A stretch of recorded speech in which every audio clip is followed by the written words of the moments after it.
What up, YouTube? It's your boy Young Black. Uh, Today I'm gonna talk about Bioshock Infinite. There's a lot of controversy around this game. I knew that before I bought it. I researched a little bit. I didn't research too much about it. I seen the trailer for it. I think it was at E3 before the game came out last year. Before the game came out, I seen the trailer for it at E3. When they first announced the game, they didn't really talk too much about all the racial stuff that was going to be in the game. Everybody was just excited for a new Bioshock, and they knew it had something to do with centered around some type of girl that was locked up in a tower, and you as the protagonist was going to save her, and all of this type of stuff, just back and forth. There's a lot of controversy over this game because of the racial stuff in it. I'm not gonna say people are too sensitive because when you're dealing with racial situations or just racial content in general, it really rides on it's not a double-edged sword, but it rides on a thin line, really. But in this game, I gotta say, I really love this game. This is probably one of the best games I've played in a long time, story-wise. There's not too many games with good stories out there. You know what I mean? This game has an awesome, awesome fucking story. Awesome. Um, I just watched my man Straight Up Reviews videos on his video about this game, and he said it kind of bothered him with some of the parts in the game that it really got a little heavy with the racism during that part of the game. If from an artistic standpoint, you can't look at the racism in this game as like they just bluntly putting out a racist product, because that's not what they did. That's not what they did at all. What they did was they took a aspect of our reality and incorporated it into a video game. Racism didn't just start because of this game. It's been around forever. You know what I mean? Since the United States has been created, it's been around. So it's not like it's something new. It's a touchy subject, yes. It's not really in many video games. No, you don't see too much racism. Probably in no video games that I ever seen. At least not racism to the point where it's black and white. You might see like a Mass Effect game where one set of robots don't like another set of robots or something. So you got like cyber racism, but not racism to the point that it hits to our reality. I gotta give 2K props for actually actually having the balls to put out a product like this, in this type of a manner, because I this is a very complicated product game wise. This is not just you go to the store and you buy this. I'd rather buy Grand Theft Auto for my kids or something. For a younger person than for them to play this, because this can be misconstrued in many different ways if you're not a person of a certain level of intelligence to take stuff in. This is a very artistically woven story. It makes a lot of freaking sense when you really break it down. If you really pay attention to the themes of the game, some of the characters in the game are racist, but when you beat the whole entire game, don't just judge the game by the beginning, because if you do that, it's gonna piss you off, and you're just gonna turn it off and say this is some racist bullshit. I didn't know about this. It doesn't say anywhere on the box about racial content, which I think it should. Okay, I think it should have some type of disclaimer that says, okay, this game deals in heavy racial themes. That's what they should have put on the back of the box.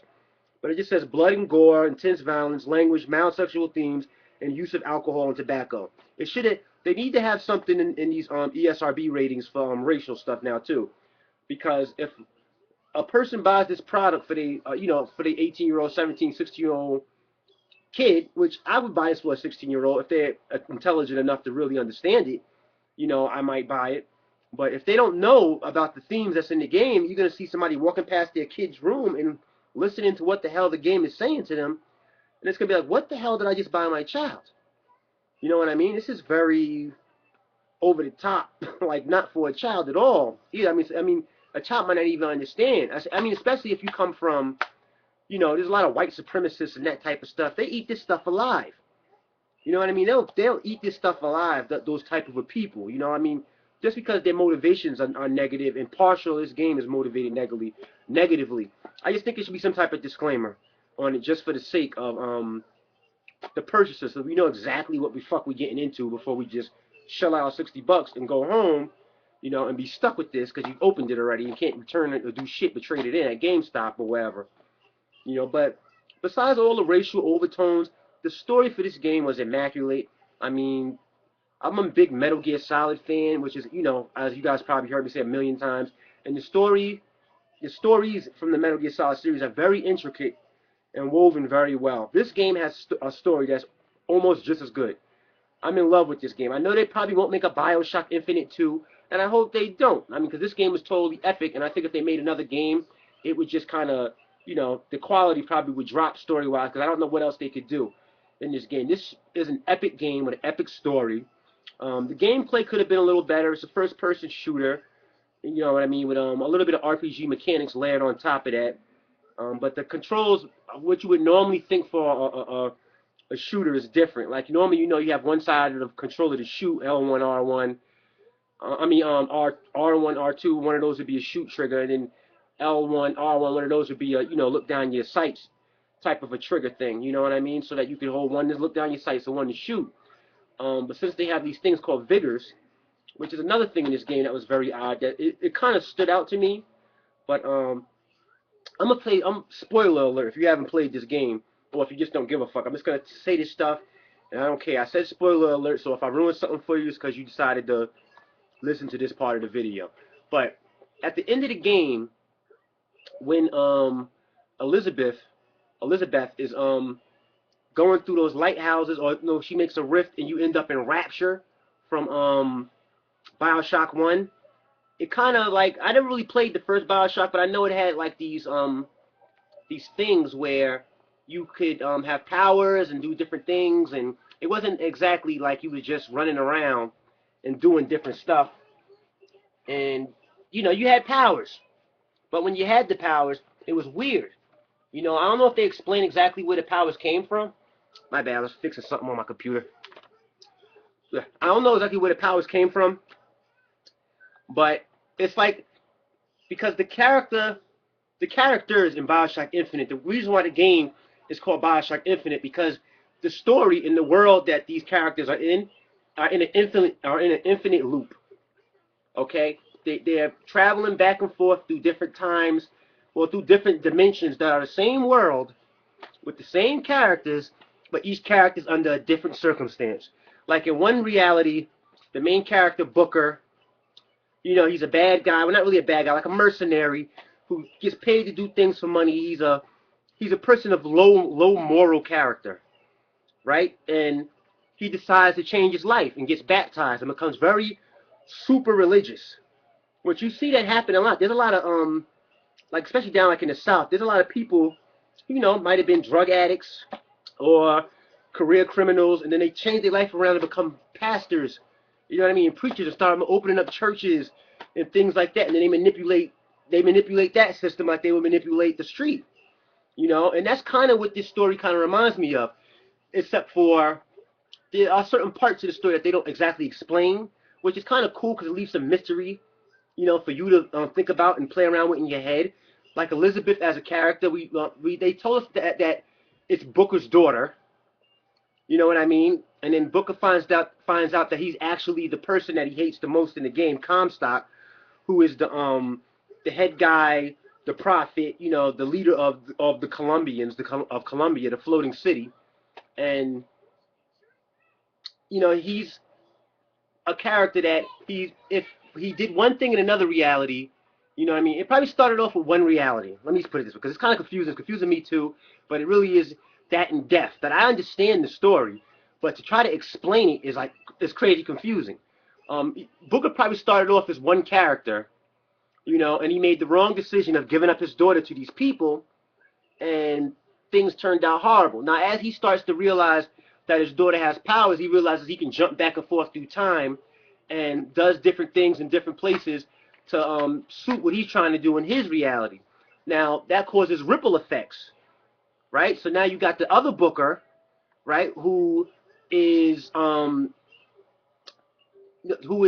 take the what do you call it? I can't think right now. I'm getting brain freeze. You got another Booker, the regular Booker that you play in the game, who doesn't get baptized. He decides not to get baptized in one world, and then he stays you know, the Booker that we know on the cover of the box. He doesn't turn into super religious Comstock. You know what I mean? That's why when he finds out about everything in the game and he realizes who he is, you know, it's a huge shock to him. And then it all comes to grips when she explains, you know, that at the end of the game that he doesn't have to really figure out everything because it's not going to be a good outcome if he actually figures out exactly what's going on. Because what she would have to do, which was she kills him at the end, she drowns his ass because that's the only way to stop this infinite loop from happening. She has to kill the I guess he's the original Booker. He's the original Comstock. You play as the original Comstock. Okay? And the other Comstock is the Comstock that goes to the baptism and he actually gets baptized and builds Columbia, becomes super holy and religious. It creates this floating world that separates itself from the world on the ground. It looks down on those people. You know, he basically creates his own world through ideology using um, the government. You know what I mean? The government's practices industrialism. He just he uses stuff that we use in America, but he just over blew it up times like 1,000. You know, and made his own world that floated in the city. Now the ripple effect was when the booker from the cover of the box, he figures out they don't exactly they do show you how he gets there, like how he flies up into the city and everything. But if that Booker is from another reality, what was he doing in their reality in the first place where he can just go into a chair and shoot up into a city? Unless there was a tear there and they pulled him through a tear to bring him into that reality. But see, they don't explain none of that. You know, they don't explain exactly how the Booker from the cover of the box who actually gets rid of his daughter, and he actually loses his memory too. Doesn't even remember he has a daughter.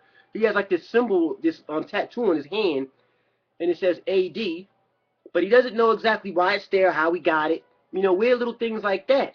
When he comes to find out that he actually had a daughter, and he gave his child away, and he probably put that on himself as a remembrance, so that he scarred himself so that he can remember his dark deed that he did when he sold his child, and he might not have it remembered. So maybe one of his former selves in another reality knew that he might forget, so he tattooed it on himself, like he burned it into himself, so that even if he didn't remember it, there'll be something there to represent that for the character to realize later on.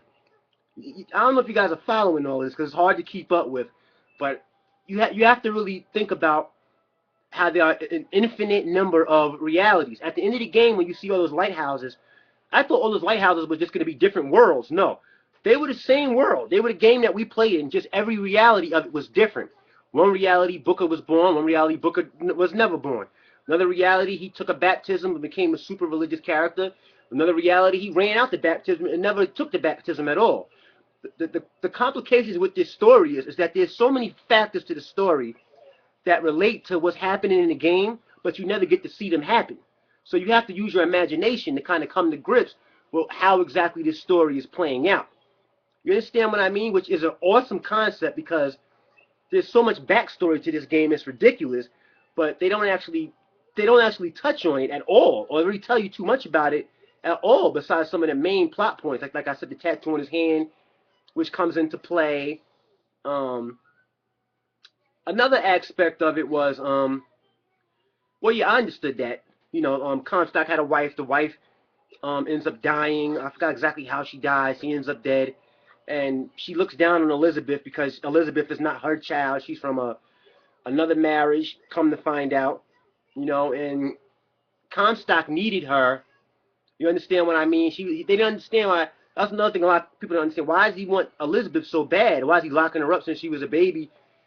I think because in another reality, when Comstock was, figured out a way to jump back and forth through time, he realized that if he had his daughter, he could control reality.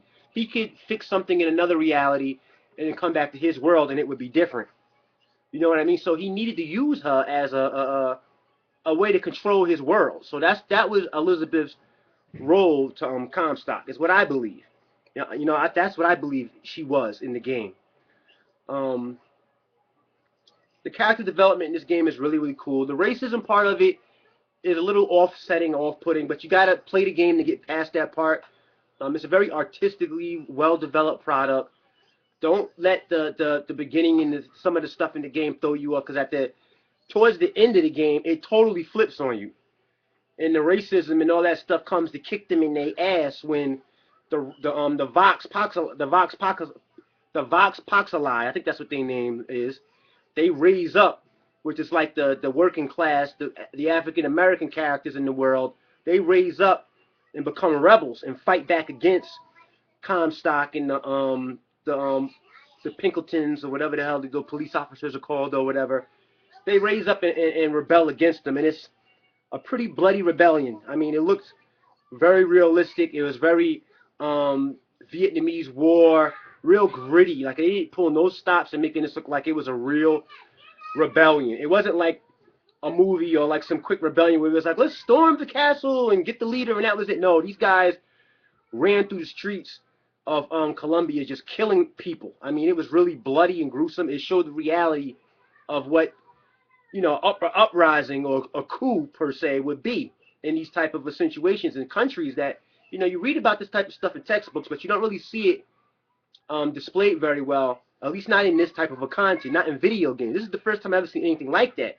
I'm a big social studies buff, always been since my schooling days, and I've always been into just the war side of history, and they don't really they don't really depict war very well, or realistically per se in most movies.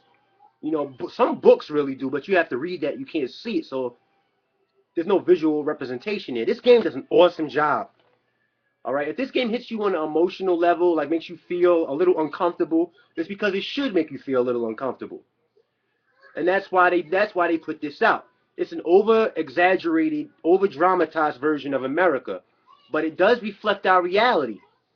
You understand what I mean? It does reflect our reality. So don't get pissed off at the game. Get pissed off at reality, because that's where it's reflecting. Did 2K have to make it? No, they didn't. But I give them praise for having the balls to do this, because another developer might not have. I don't think any other developer could have done this. All right, so I got to give my hats off to Kev Levine and the whole 2K team just for putting this out.